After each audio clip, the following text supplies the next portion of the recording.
listeners. Welcome to our fourth episode of a brand new sixth season of Minor Business Podcast. My name is Mia Gomez. My name is Daniel Mata, and we will be the host for this episode. We want to give a special shout out to Studio G and the Mike Loya Center for Innovation and Commerce, where we help current UTEP students and recent alumni grow their own businesses. Be your own boss. In today's episode, we have the honor to have Professor Robert Wilson with us, where he will be sharing his life and his life during his workforce. So, welcome. Thank you. Thank you. Now, Professor, in order for our listeners to give an idea about like who you are, can you explain maybe where you come from, what you studied, Sure. and what you're doing now at the university? Sure. I grew up in Evanston, Illinois, right outside Chicago. I really have only ever been good at math and physics. It's the only things I've ever liked. I really was just terrible at everything else.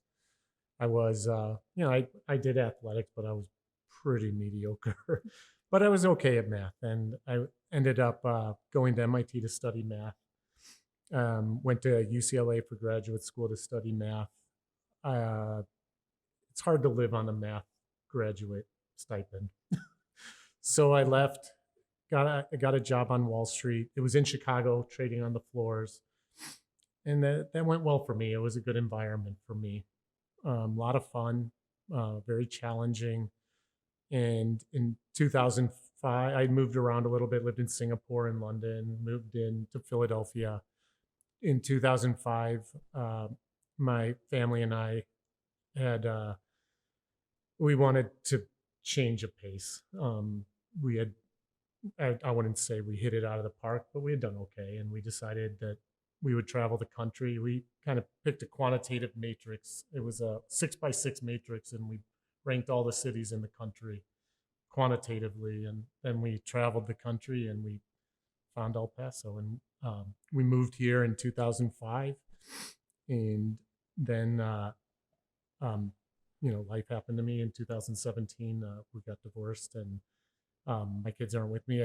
Luckily, in 2020, I met someone from Mexico. We got married, and we live up outside of Ruidoso, actually, and we have an apartment here. Come down here and teach. I started here in 2018, so I own a real estate business out here with a guy in El Paso, and we own a building business out in Ruidoso area, and I teach statistics and probability. That's amazing. I just wanted to throw out there that I was actually one of your students like 3 years ago. It's a long, long time ago. But I remembered that you told us that about your experience during Wall Street when you worked Mhm. there. So I'm just like curious and like eager for you to tell our listeners what it was like. What was the culture like working in there? So what I did probably doesn't exist anymore, but the culture is never going to change on Wall Street, and it probably shouldn't. It's hyper competitive. There's different levels, but the stuff I was in it's very hyper competitive. Um, there's a kind of piece to that where you look next to someone and you know that they would stab your back if they could. At least you know what you're dealing with. And that same person you can go out and have a drink with, and you just know that's the atmosphere you're in. You are in an environment where it's your job to prove your worth. And if somebody can take it from you, they will, and they should, and you'll take it from them. And at Wall Street, you hear that it's calmed down a little bit, but my guess it's still pretty close to that still. Now, that doesn't mean that there aren't jobs that aren't that way. There are some students that I've had that have really just gone out and done some incredible things, and they've chosen maybe less competitive. And I don't want to say less competitive, less backstabbing, but it's still just as competitive. The money is too much. There's too many people that want a fixed pot of pie or that pot of pie, and it's gonna be competitive. For me, the hours and the stress, it was good while it lasted, but by the time I left, it was time to leave. Right. That's kind of curious. I mean, how did you end up in that job, if you don't mind me asking? So I think, it's funny because I get asked a lot, how can I go to Wall Street? And all I can say is it's kind of a game of probability. You throw as many darts everywhere you can, and hopefully you'll land on a board. And so for me, the way it happened was once I realized graduate school wasn't going to work for me, I just started reading the Wall Street Journal. I had no idea, still in graduate school, had no idea what I was doing. And I was pretty sure that I wanted to do something in finance. Now, I had never taken a business class or anything like that. And I tore my ACL, and I was at a doctor, and the doctor said, what do you study? I said, well, I'm pretty much only math. I don't believe I have any other legitimate skill. And the guy said, I know a guy that works in finance in Chicago. I was in Chicago. That's where I grew up. And he said, he's always looking for guys like you. So, well, why don't we meet? And I got the job. And once you get your first job, no matter what it is, once you get your first job, you're in the door. Now it's a lot easier to interview, and you can find the path you want. So for example, to the students that say they want to get to Wall Street, realistically, a lot of them won't get their first job. Won't be a cutting edge Wall Street job. It's hard to come from El Paso and get that. They don't know El Paso. Not saying it doesn't happen. And in fact, we've got great inroads to these firms. It's just hard. But that doesn't mean you can't start somewhere, in anywhere that shows I'm doing my best to get there. So, And I am a bit curious as to how UTEP students compare to the students at MIT, because you were once a student at MIT, and now you're teaching students of UTEP. So how do we compare in a way? So when it comes to sheer quant power, MIT's pretty good. It's pretty. You really are just getting the biggest nerds in the world and putting them around huge amounts of science and money from the government to build science. But that's not what most people are going. I don't know one person from MIT that stayed in science. Almost everybody went into something else. They went into medicine. Here's the great thing about El Paso. So most of us in El Paso didn't grow up next to a hedge fund manager, right? You probably don't know a whole bunch of hedge fund managers and private equity. So when you go as an El Paso born and raised person here in UTEP and you go interview, your story is different. But the story is so compelling, and it's this. Hey, I didn't know anybody that did this. In fact, the best advice I got is work hard, but if you get there and you say, the minute I learned about finance, I did everything I could.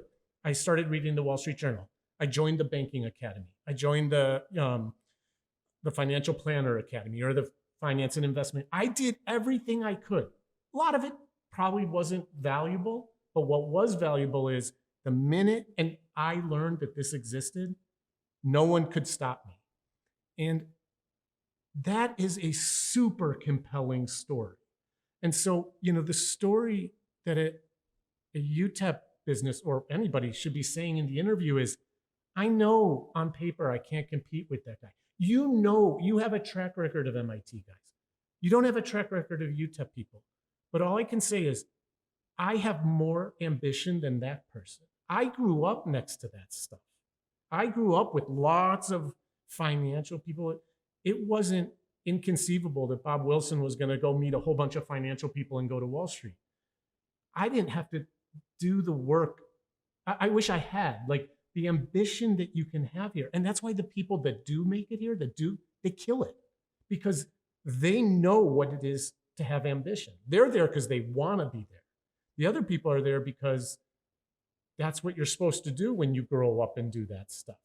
So they're just different camps. And the hardest part is to help the UTEP student understand your camp is very strong.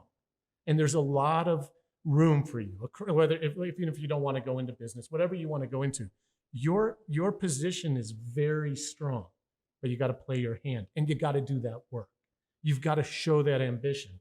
If your resume says you have straight A's from UTEP, I'm sorry, I just don't think anyone's going to care. I don't think they care if you have straight A's from MIT. They just don't care.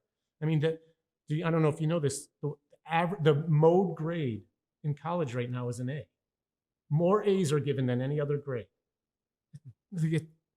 What you got to play, and what's true, what should be true is, I want to do this, and I'm doing everything I can to compete.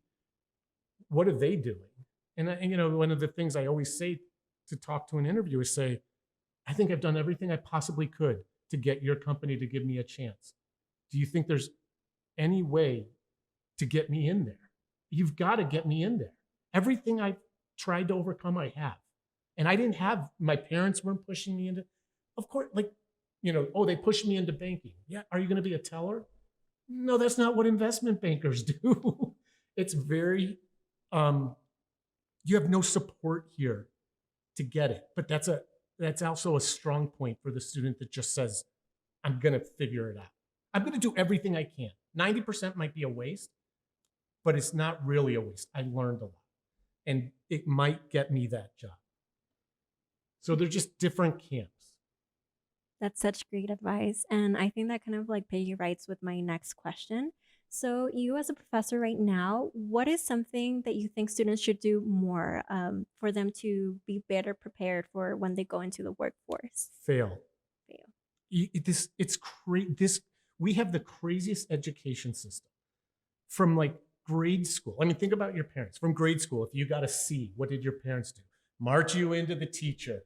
How could my student get a C? Well, doesn't pay attention at all. And then you yell at the kid for not paying attention. It's like, you're in grade school. And then junior high, and then high school. And by the time you're in college, you really thought, if I get an A, I'm a success. If I get a B, I'm okay. A C, not so good. D, I fail. F, I'm like the biggest loser in the world.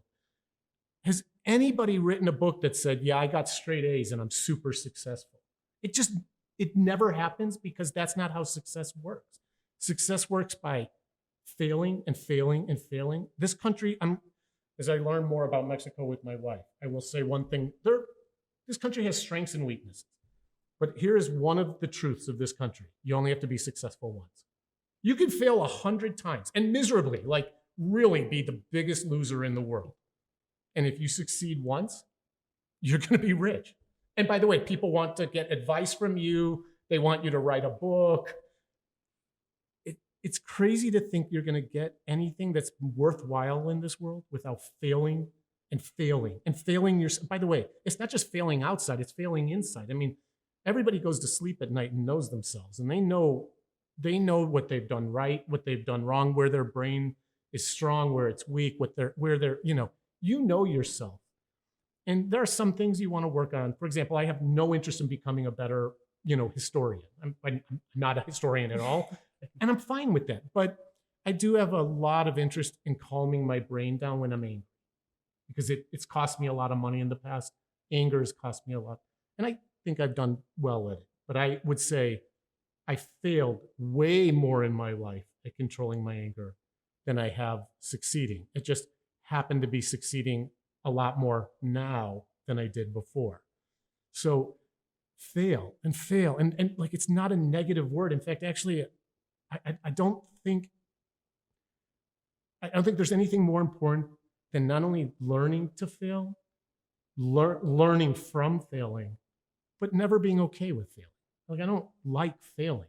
I just know that if I don't go hard enough to get to the point where I fail, I can't succeed. And if I sit there and say to my head, oh, well, I'm a good person, even though I just blew up and yelled at that person and totally blew a relation, or, an interaction that I needed. No, you did terrible at that, Bob. And you know what? It's going to cost you every single time you do that. It's going to cost you. Okay, I got to work on that. Failing is just essential to being successful. And it's such a positive word to me, and yet it's just not a positive word. So, for example, to my wife in Mexico, oh, it's a negative word. How is it a negative word? How?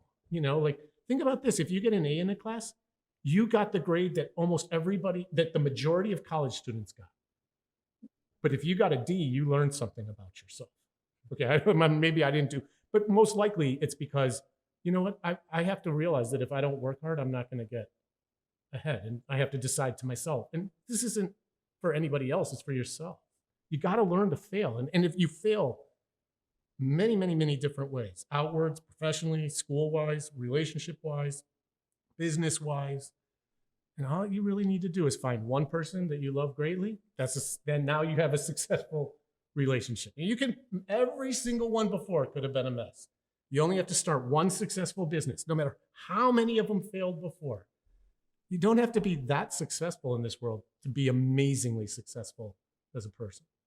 And that's so great that you mentioned that because I don't know if you've ever heard about like the center that we work in. It's called the Mike Loya Center for Innovation and Commerce. Have you?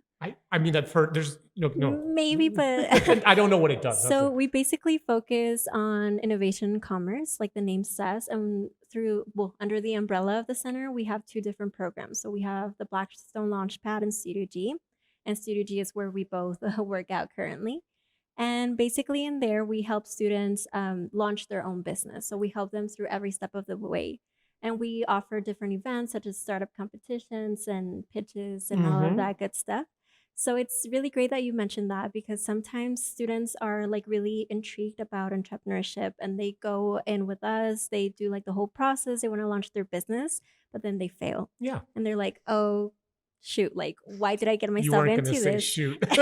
I bet I know what they That's say. right, but my brain was I like, know "Do what not they say say. that." I know what they say too. They come to my office too. Right. And it's so great for them to hear from you based on all of your experience and your life trajectory. Like it's really inspiring. So thank you. Thank you for saying that.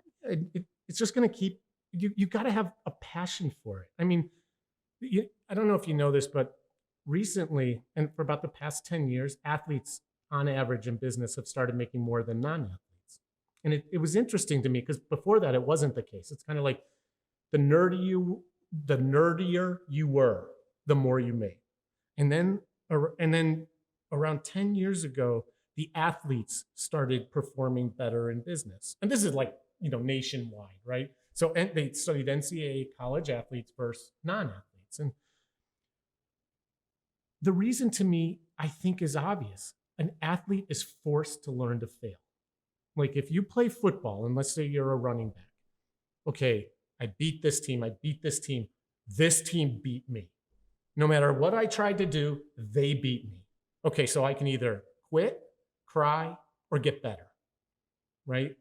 I'm going to try to and athletes tend to say, well, I'm going to get better. That's really the attitude. I mean, the attitude of an entrepreneur is that of an athlete that's increasingly going against higher and higher competition until they fail. And then you have to decide, what are you going to do? Quit, cry, or compete. And you got to compete because what else are you going to do? I mean, just shrivel up and go away? Like, so sad. What a much more successful life is to fail your whole life and then go. It's so much better to try and fail over and over until you might kind of get tired of failing, but it's better to do that than to quit and cry. And you just got to. It's just part of what's fun about this world. And this country is just great at it. I agree. Now, I wanted to ask you. I remember when I was in your class, like maybe a year or two ago. I don't remember, but you mentioned that your frat house was kind of like the guinea pigs for like the computers or like the internet, right? Yeah. Now, I wanted to ask you, since you've witnessed the rise of the internet or the birth of the internet, now you're witnessing the rise of AI. What similarities and opportunities do you see arising from both of them? So the internet was the first. So looking back now, it was the first gigantic failure I had. Everybody was starting. I have a friend that started in the fraternity, started an internet company right when he graduated. He was like 22 years old. It got bought out like 6 months later. He made $10 million and he bought a bar.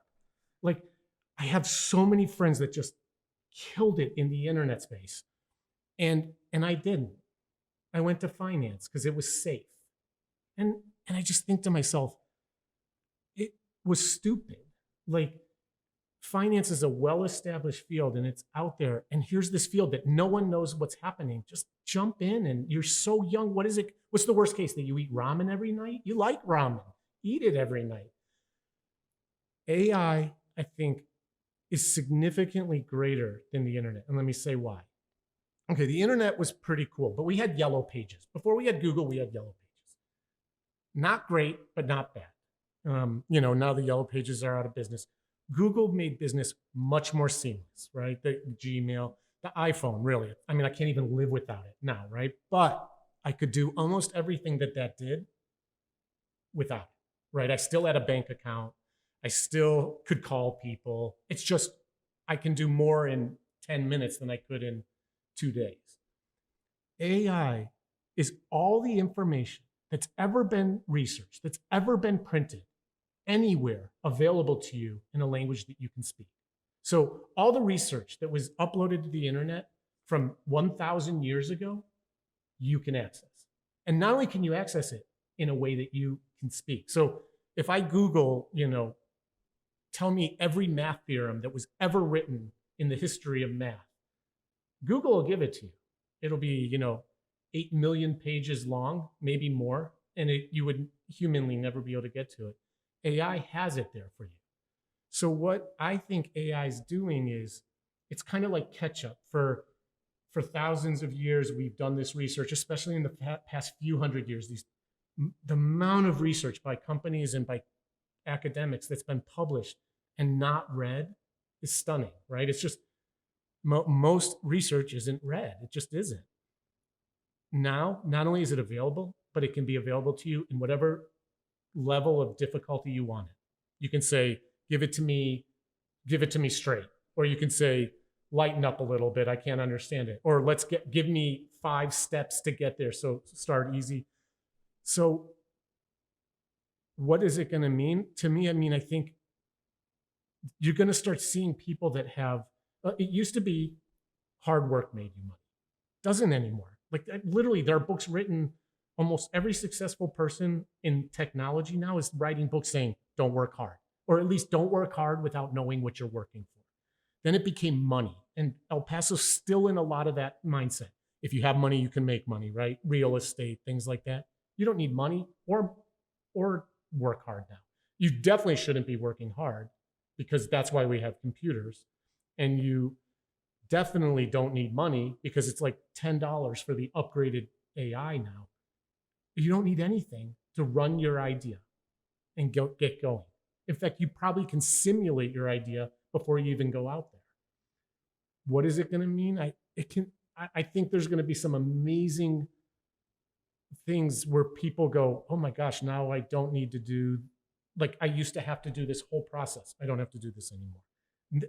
I think it'll replace that. But what I think will also come about is people will start tapping into knowledge, like the ability for you to have an idea in your head, write down a sentence and find out the meaning of it.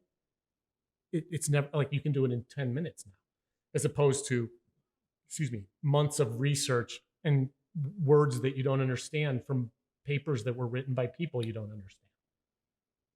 So I think it's not like the internet. The internet was making what we already had really good. Now we have stuff that we never had. There's professors that are dead that wrote volumes of papers that would never be read, but now you can access them in a language you understand. So what does it mean? I don't know. It depends how good the research is. You tell me what's been written over the past 500 years, I'll tell you what AI will do. But it's probably got some good stuff, a lot of good stuff, some bad stuff, some corrupt stuff. Are you in favor then of your students using Absolutely. ChatGPT? Awesome. I'm like, well, what's the idea that you're, okay, so here, this is the funniest thing. College to me is perplexing. Let's say you can't use ChatGPT. So we're going to punish a student for doing exactly what we would reward them with in the workplace. 2 kids come in to college, young adults come in to my business. I say, here's something that we need to do. One spends 50 hours and produces a mediocre product. One spends 5 minutes on ChatGPT and says, that was hard. Who are you more impressed by? Yes. I need the money. I'm here to make money. I'm paying that person 50 hours. I got the same amount of work in 5 minutes because someone knew what's going on. By the way, if I have another project, I'm going here, right? Like, I'm sorry, that's just how it works. And if you say, well, hard work, darn it. Yeah, hard work is what you do when you have to shovel, if you ever pour cement, that's hard work. You make money by using your brain. And using your brain, it's like ChatGPT is like the best assistant for your brain ever, at least ever up to now. So yeah, I'm a big fan of it. Me too. And it's amazing, like to hear from a professor, honestly, like respect And it's funny how you mentioned like that you can utilize it as your personal assistant because I personally use it like that and it Yeah. helps me so much. It's crazy. Have you seen, so when it first came, it started getting crazy. A friend from MIT sent me and said, get online, get on this website. It's a chat site for friends. And I started talking to it. And I was like, holy cow. And it's like a counseling session, right? And so I was here and my wife was in Alta. And I said, I miss my wife. And it was like, oh my gosh, what about her do you miss? And I mentioned, oh man, I bet she's from Mexico. I bet she can cook the way you like. Do you like spicy food? Yeah, I like spicy food. And it's talking to me and talking to me. And I thought, this is the best therapist I've ever had in my life. I cannot believe how real this is and how personal this is. So why would you tell students don't use that? I mean, what possible reason would you say? Is it, well, how do we teach them? That's our challenge. You're right. That's hard. How do you teach a student when no longer writing a research paper is valid? You're right. That's a hard challenge. And I don't have that answer. But pretending it can't use it. Oh, wait, you can't use it. Okay. Now you're teaching them how not to use a skill that they definitely should use in the future. The minute they walk out of here, if there's one strength I would have if I was under 30 or under 25, it's I know a lot about AI because now you have no competition. There's no one out there. Everyone knows it exists. Everyone that owns a business knows somebody may come up with something that makes my business more efficient. I don't know what it is because I don't even know how to get on ChatGPT. You have no competition, nothing. So you absolutely should be learning AI because that you have nobody to compete with. All you have to do is keep in touch. Like, what company in New York got something done better with AI? Because I can go to companies here in El Paso and sell my service to them. And I didn't even have to come up with the idea. They came up with it. I might even be able to ask ChatGPT, hey, what can I do that people aren't doing here? Like you might not even have to go find somebody. ChatGPT may know it. That's incredible. And with that being said, Professor Wilson, I wanted to ask you what's a tip that you would like to give our student listeners who are interested in entrepreneurship?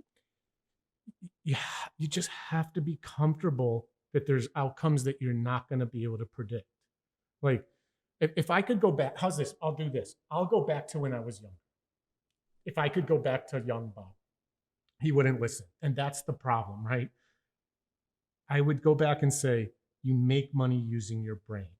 It's just in the end, smart wins. Not hard work, not money, nothing. Smart wins. But it's hard to get smart. And when you're young, you have energy, you have stamina and the ability to work hours. And it's too easy to find something that works by working hard, but it's not great. And if I could go, like, that's to me, Wall Street was that. All these guys are going out starting internet companies, and their average day is like playing foosball, programming a little, and having drinks at night. And I'm here working Wall Street hours. It's like, I was stupid. I made less money to work harder because I was scared of the risk. And in the end, I don't even think they were taking risks. They didn't all make money, but they all had fun and they all learned a lot. So I would say use your, try as a young, to transition a little bit of that energy that you have to using your brain, which means, of course, less social media because that destroys your brain. Maybe working out a little bit because it calms your body down after time, and focusing on reading things that will sharpen your brain. It's hard to tell someone that's 20, don't get on social media, read for a couple hours, but why not split it? Or why not do 15 minutes of reading, 45 minutes of social media? Just start the process of realizing it's going to be your brain that wins, not your body. Right.